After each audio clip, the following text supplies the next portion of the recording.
esperem, não pulem. Eu vou ter uma novidade braba pra vocês que reclamam tanto dos ads nas lives. Agora a gente tá em parceria com a Kik, que é uma plataforma de live também, e eu vou estar fazendo as minhas lives lá todos os dias. E o melhor, sem anúncio nenhum pra vocês curtirem. Então eu vou deixar o link aqui embaixo na descrição, segue lá e fortalece o vovô.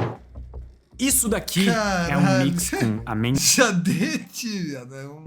e tem castanhas do Pará escondidas aqui dentro. Embora pareça, não é só um lanche da tarde. O que eu tenho nas minhas mãos é um dos grandes mistérios do universo. Ok, nem tanto, mas ainda assim é um mistério. Quando eu chacoalho esse mix de castanhas, as maiores castanhas sobem e as menores castanhas descem.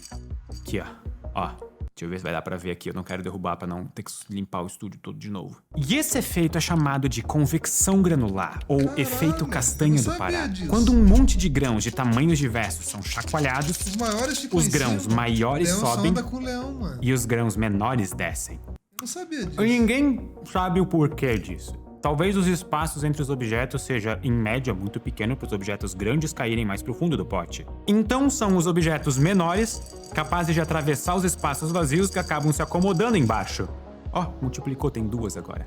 É o copo mágico das castanhas. A gente realmente tem que gravar esse vídeo agora, eu posso ficar com... Outras explicações possíveis envolvem a distribuição diária em uma mistura dessas. Cara, pior que castanha é muito bom, só que é caro pra caralho, mano. Ou a vibração gerada gera um tipo específico de fluxo que favorece essa organização com as castanhas maiores em cima. Vocês podem testar isso em casa. Se vocês comprarem um mix de castanhas, em geral as do Pará vão estar em cima na hora que vocês abrirem o pote.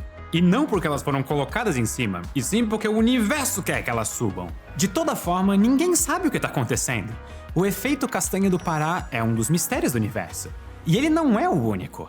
Uma das principais formas do código genético, DNA, controlar o que acontece nas células é usando proteínas. São as proteínas que comunicam as instruções do DNA, e proteínas são estruturas químicas compridas à base de carbono e hidrogênio. Durante a formação de uma proteína, elas se formam em linha e então se dobram. Como exatamente uma proteína se dobra afeta drasticamente como ela se comporta. Nós sabemos que a estrutura final da proteína é causada pelas forças elétricas entre os átomos e ligações químicas que a formam. Encontrar um método consistente para descobrir como as proteínas se dobram é um problema em aberto da ciência. Nem computadores conseguem resolver as contas envolvidas sem fazer simplificações. Descobrir como proteínas se dobram seria revolucionário para o conhecimento químico e médico da humanidade. Seria possível desenvolver remédios e tratamentos mais precisos e poderosos para todo tipo de doença. Atualmente, tudo que nós podemos fazer é aproximar os resultados com métodos computacionais ou inteligências artificiais como o AlphaFold. Mas mesmo os nossos melhores modelos computacionais ainda esbarram no fato de que comportamento de moléculas depende de física quântica. É impossível simular uma molécula a nível quântico, mesmo com supercomputadores. Nós precisamos de alguma forma mais prática de resolver o problema. Ou então inventar computadores quânticos práticos, o que também não é nada fácil. Ciência às vezes é isso. Mesmo sabendo o que nós não sabemos, ainda é difícil de encontrar exatamente como aprender mais sobre dobra de proteínas. Mas antes de irmos ao próximo mistério da ciência, eu imagino que você ama aprender. Até porque esse no desconhecido. Outro mistério curioso dentro do nosso corpo é que o nosso código genético é canhoto. Substâncias químicas mais complexas costumam ter duas configurações possíveis, uma que é o espelho da outra. Essas são as chamadas quiralidades da molécula, e elas são ditas como quiralidade esquerda e quiralidade direita. Substâncias são destras ou canhotas dependendo da disposição dos seus átomos. Os átomos e ligações moleculares são idênticos nas duas quiralidades. O que é diferente é para qual lado a molécula está virada. O que parece não importar, mas importa bastante. A quiralidade de uma molécula afeta a química dela. O aspartame é um químico adoçante na sua versão canhota, chamada de L-aspartame. Mas a versão destra não tem... Biel mandou R$3,03. Vovô, isso é como no nosso cenário de Legends. O efeito borboleta que Zedeu Dudo e Tecas criaram. Foi como um grande chacoalhão. Só que foi tão forte que não tem castanha nenhuma sobrando o time. Era tudo castanha pequena no fundo do pote. Fecha essa porra. Mano, olha isso. Tipo assim, a mesma formação química, só que do lado diferente muda. Sabor pra humano. Caralho, vovô. Sério, eu tô em choque ainda com essa porra do Golf de ontem, esse vídeo. O maluco era tradutor. Não esquece no isso, dia seguinte virou head coach de um time que já tinha sido campeão do CBLOL, mano. É literalmente o maluco ser segurança de uma emergência de um hospital Vagabundo chama ele de doutor, ele começa a atender como cirurgia. se fosse médico. E pô. faz cirurgia. Loucura. Sim. Sim. Esse é o cenário de Legend brasileiro. Penicilamina é um remédio na versão destra e um veneno na versão canhota. O DNA Obrigado, Galf, por se autocozinhar. da Passar todo o conhecimento vida é pra gente. completamente canhoto. Os seres vivos da Terra só usam as versões canhotas dos aminoácidos que servem Vitor 3 mandou R$3. Absol, que bom que você perguntou sobre o motivo de castanha ser tão caro. Eu trabalhei com exportações de castanhas no passado e, tem por tudo mais no louco chat, que tem pareça, médicos, tem relação com o Tratado de castanheiros. Tordesilhas. Ah, tem relação com o Tratado de Tordesilhas? Que é o tratado que o Brasil fez com a Espanha, separando o bagulho? de base para o DNA. E todos os açúcares que nós consumimos são a Ai, versão destra das moléculas. O nosso corpo sempre usa só uma das duas crialidades Brasil possíveis de não, cada Portugal, químico que ele né? usa. Portugal, Por quê? Espanha. Nós não sabemos. Esse é um mistério tão misterioso que nós nem sabemos se ele precisa ser explicado. Talvez a preferência do DNA por químicos canhotos seja uma coincidência sem explicação. Ou pode ser que essa preferência esteja intimamente conectada com a origem e evolução da vida na Terra. Mas o que deixa essa história de quiralidade canhota ainda mais estranha é que ela se estende para a física fundamental. Moléculas são feitas de átomos. Os átomos são feitos de partículas fundamentais. Partículas fundamentais também têm quiralidade, elas também são destras ou canhotas. E é um pouco mais fácil de explicar a quiralidade com uma bola ao invés de um elétron. Então vamos imaginar uma bola que está presa em um fio, de forma que ela só pode se mover para a direita ou para a esquerda. Além disso, a bola também pode girar de duas formas. Ou ela gira para baixo em relação ao fio, com o eixo de rotação apontando para a esquerda. Ou ela gira para cima, com o eixo de rotação apontando para a direita. A quiralidade da bola é definida pelo alinhamento do eixo de rotação com o movimento. Se o eixo de rotação aponta na direção do movimento, a bola tem quiralidade direita. Então, uma bola se movendo para a direita e girando para cima tem quiralidade direita. Se o eixo de rotação aponta ao contrário do movimento, a bola tem quiralidade esquerda. Uma bola se movendo para a direita e girando para baixo tem quiralidade esquerda. E com partículas fundamentais é a mesma coisa. A diferença é que a rotação é o spin, uma propriedade puramente quântica. O spin parece rotação, ele se comporta como rotação, mas ele não é rotação. O mundo quântico é estranho e esse é outro mistério da natureza. É a relação entre o spin e a direção de movimento de uma partícula que define a quiralidade de uma partícula. E uma das 4 forças fundamentais, a força nuclear fraca, só age em partículas que têm quiralidade esquerda. Ou seja, se uma partícula fundamental tem um spin alinhado com a sua direção de movimento, essa partícula é imune a uma das 4 forças da natureza. É como se ao girar uma bola de basquete do jeito certo no seu dedo, de repente a bola parasse de sentir a gravidade e começasse a flutuar. Parece absurdo, mas é o que acontece com a força fraca e a quiralidade direita. A força fraca é a única força do universo que diferencia esquerda e direita.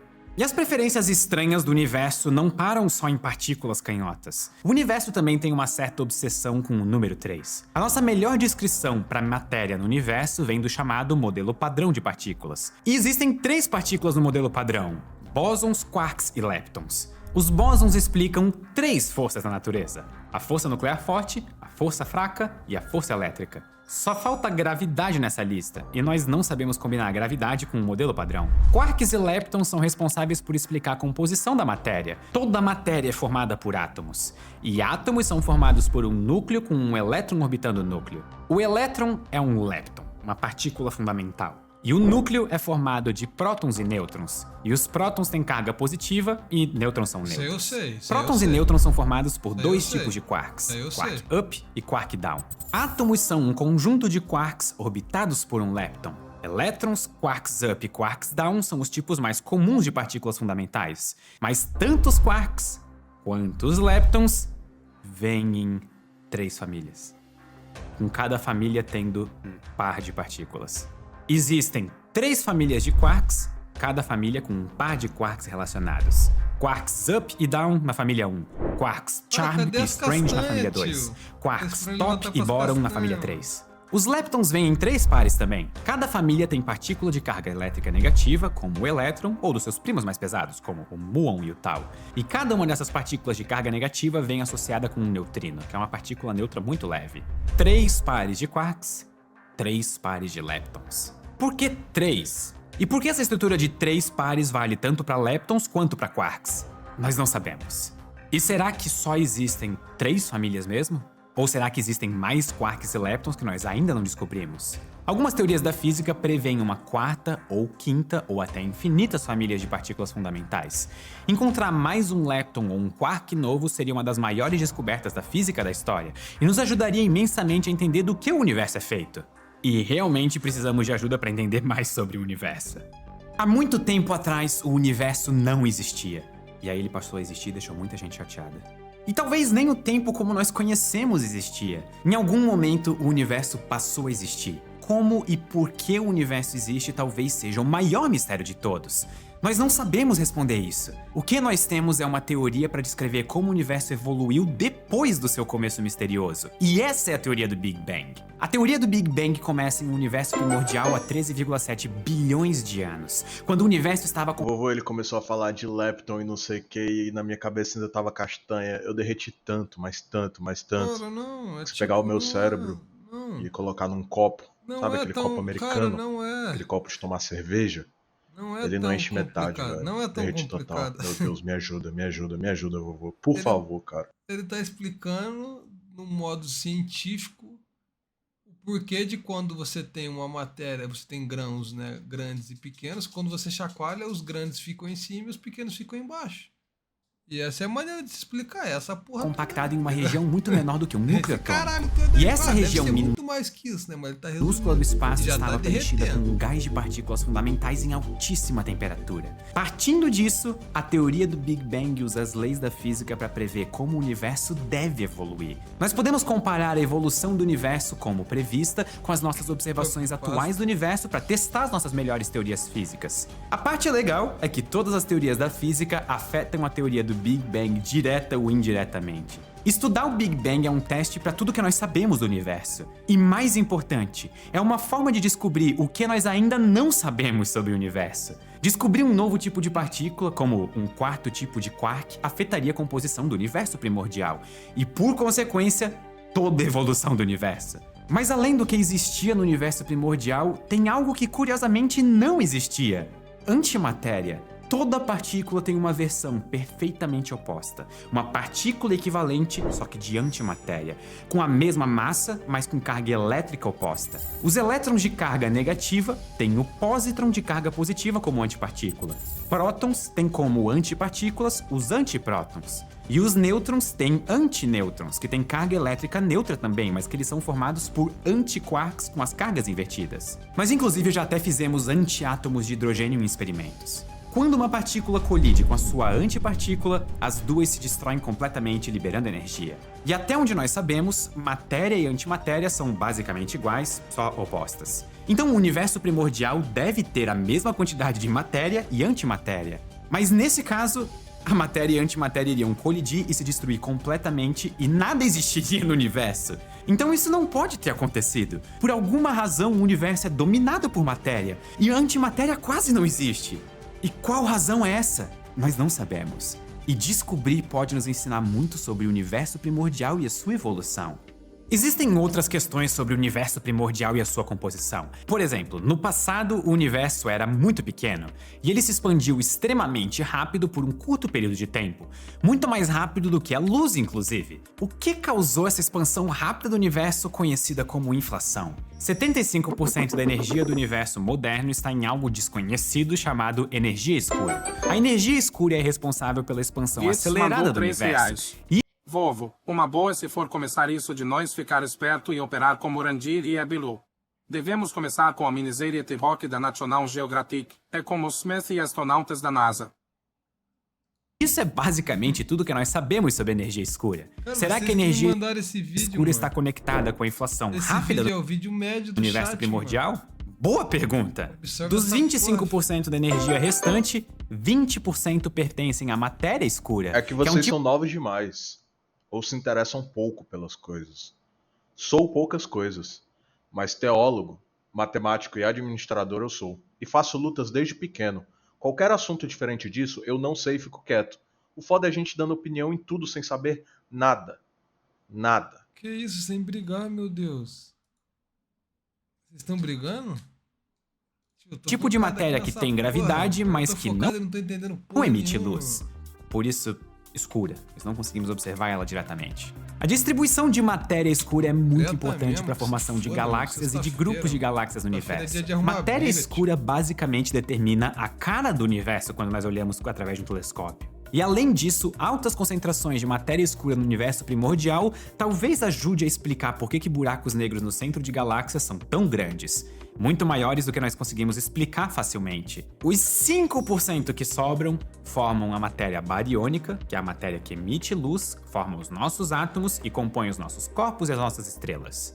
Ou seja, de toda a energia no universo, só 5% dessa energia emite sinais que nós conseguimos detectar. Mas não é porque esses 5% emitem sinais detectáveis que necessariamente é mais fácil de entender. Existem vários tipos de sinais de luz que são detectados por observatórios na Terra e em órbita que nós ainda não sabemos explicar. Por exemplo, em 2005, o Observatório Espacial de Raios-X Chandra detectou um sinal intenso de raios-x vindo da galáxia Messier 74, a 32 milhões de anos-luz. O sinal era intenso demais para ter vindo de uma estrela, mas ele também era fraco demais para ter vindo de núcleos galácticos ativos. Núcleos galácticos ativos são buracos negros supermassivos consumindo matéria no centro de galáxias. Esses núcleos ativos emitem raios-x muito intensos, bem mais intensos do que os raios-x detectados pelo Observatório Chandra. Então o sinal é forte demais para uma estrela e fraco demais para um buraco negro. O que gerou esse sinal de raio-x de intensidade intermediária? Nós não sabemos. A possibilidade mais interessante é que esses raios-x sejam gerados por buracos negros de massa intermediária. Existem dois tipos comuns de buracos negros. Buracos negros estelares, que têm algumas vezes a massa do Sol, e buracos negros supermassivos, com milhões de massas solares. Mas nós não detectamos buracos negros intermediários, com algumas milhares de vezes a massa do Sol. A existência ou não Cara, desses tipo buracos assim, mano, isso que ele tá falando, tá ligado? Tipo, não tô derretido, mas, cara, é que, tipo, eu tô reconhecendo a minha própria ignorância, tá ligado? Eu sou burro, cara, só que eu acho que a maior parte das pessoas. Eu não faço noção do que ele tá falando, cara. Tá muito avançado, tá ligado? Tá muito difícil esse negros é vídeo um pra mim, problema em mano. aberto. Tô sofrendo Também assim, não tô sabemos sofrendo, como mano. buracos negros E não é porque supermassivos eu não quero ficaram assistir, é porque eu não faço ideia do que tão ele tá falando, massivos. mano. Talvez os buracos negros supermassivos comeram os buracos negros intermediários, mas nós ainda não achamos evidências conclusivas disso. Além de raios-x sem uma boa explicação, o universo também emite sinais rápidos e intensos de ondas de rádio que ninguém sabe de onde vêm. E partículas massivas, como prótons e elétrons, que literalmente chovem do universo na atmosfera da Terra. E esses tava são muito chamados feliz raios as castanhas, cósmicos. mano. Algumas dessas partículas têm energias tão altas que Eu nós tô não ligado, somos mas não são todos que são novos, saca? Tu falar que vocês são novos e se interessam um pouco pelas coisas, sem saber a quem tu tá direcionando essa fala, e principalmente afirmando algo como se tu fosse o mais experiente e diferente do ambiente, te faz perder a credibilidade, tá ligado? Mano, pra mim isso. capazes de explicar como essas partículas ficaram tão rápidas e energéticas. Mesmo com tantos mistérios, é sempre importante lembrar que tudo isso, todo esse universo misterioso, é uma coisa só. Todo o cosmos é a Cara, mesma não vejo grande mais vídeos estrutura, sobre ciência, conectada excelentes pelas vídeos, mesmas leis mas da eu física preciso e por um um passado estudo comum antes. antes do Big Bang. Atualmente, a nossa melhor descrição do mundo quântico não inclui gravidade. Não existe uma teoria da gravitação quântica. Encontrar uma teoria da gravitação quântica pode ser a chave para entender a origem do universo, a maior pergunta de todas. E a chave para a gravitação quântica pode estar guardada em qualquer um dos outros mistérios que eu citei nesse vídeo. Talvez o número de famílias de quarks esteja relacionado com os efeitos da gravidade quântica, ou talvez o mecanismo de aceleração de raios cósmicos dependa de uma teoria mais precisa da gravidade. Quem sabe flutuações quânticas da gravidade no universo primordial causaram os buracos negros supermassivos, ou a inflação do universo, ou sumiram com antimatéria. Mas nós não sabemos. E é nesse ponto que nós alcançamos um novo tipo de desconhecido. Algo que nós não sabemos, mas que não Milonguinho mandou sabemos R$3. de uma forma diferente. Eu citei coisas que a Obrigado ciência pelos sabe, R$3. que a humanidade sabe, para explicar coisas que a ciência não sabe, coisas que nós sabemos e coisas que nós Cara, não tem- sabemos. Esses são os dois tipos de tópicos que dá para falar de forma científica. Mas é justamente sobre isso. Eu aprendi uma coisa. O que não me atinge não é sobre mim. Se atingiu a pessoa, é sobre ela. Por que irei me colocar dentro de Presente. algo generalizado Presente. se eu sei que eu não faço parte disso? Presente.